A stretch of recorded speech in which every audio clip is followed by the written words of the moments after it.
I really So, do. so, I mean, you mentioned David Goggins, and every once in a while I'll catch a video of his, and I did his audiobook. I want to say I read it, but I listened to it. Um, and anytime I hear him, it gets me motivated. Like I'm pumped. Like let's go, right? But that's a short fading fuse. It doesn't. That's not what gets me up every day. That's not. When it happens, I get a little burst. But I'm interested in what is it that gets you kind of going with all this stuff when it's what is your motivation? Is it even motivation? Is it discipline? What is it that that you've found that keeps you going that other in a place that I would say most don't have? Oh, it's absolutely healing. It really is, Ben. I think um, I really related to Goggins' story.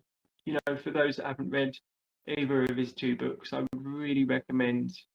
I haven't read the second, but Can't Hurt Me, his first book, is fantastic, and I read that actually shortly after I spoke to my family about what happened to me as a child, about my sexual assault. And I think to read that David Goggins had been through some awful abuse and trauma as a child, and to hear how that manifested into his life and actually made him very unhappy. It took him a long time before he was able to crack that mold that he built for himself. And I realised David Goggins' story is one of healing.